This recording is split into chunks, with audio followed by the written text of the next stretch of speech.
Hi, my name is Councillor Dann. I represent Sutton and Mount Gould ward, which is part of Plymouth and Sutton constituency.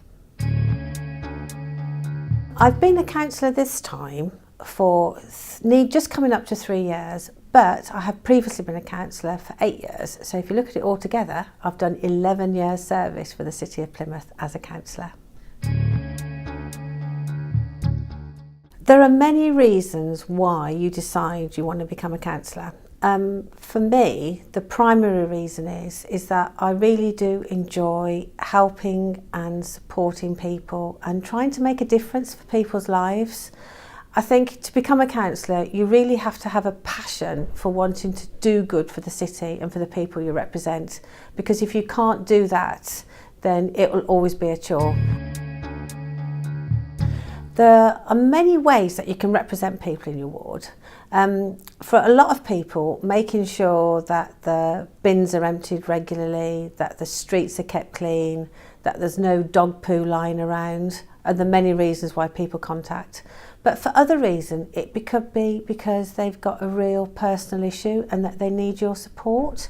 So for instance, if they've got a child at school who may have issues, or they've got an elderly person in residential care, or somebody's just been made homeless, they can contact you and then you become an advocate for them, you can speak for them, you become their voice. There are lots of other things that a councillor has to do as well. The council has a budget of £500 million, £500 million. So there's a civic role for the councillor when you come in and you go to meetings and you look to see how best you can spend that money in the city. And that's a really, really crucial role. And also it's making sure that whoever's in control, so whether it's the Conservatives or the Labour Party, that political party is held to account. So what you do is you have something called scrutiny, where you scrutinise what those councillors do and the decisions that they make. If you decide to become a councillor, you do have to decide, have I got the time? Now, it can vary enormously.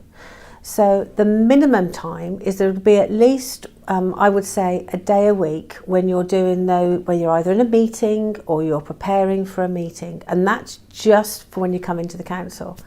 There's also the time that you spend doing your casework, so dealing with the issues that your constituents have come to you.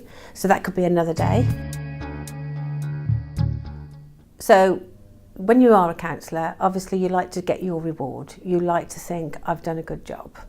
So for me, getting my reward could be, I meet someone and think, oh, I spoke to you last year. You helped me get the bins cleared from the end of my road, or you helped me get the graffiti taken off the wall. Or it could be when you've helped make a decision that you know will impact on people's lives. For me, my reward is just genuinely knowing that I'm hopefully making a difference for the people of Plymouth in some way, shape or form, whether it be big or small. If you decide you want to be a councillor, and I would recommend it because I think it's a fabulous role, if you want to be a councillor in Plymouth, it's a very unique place to be. At the moment, all the councillors are either belonging to the Labour Party or the Conservative Party.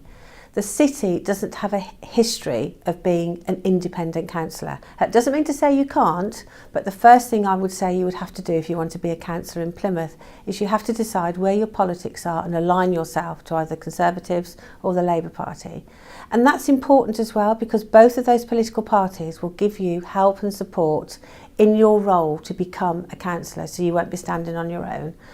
And if you don't want to become a Labour Party person as a councillor or a Conservative, then perhaps being a councillor in Plymouth might be a bit more difficult, but it's not unheard of to have independents or councillors from other parties like the Greens or the Liberal Democrats, but you just have to decide what you want to do.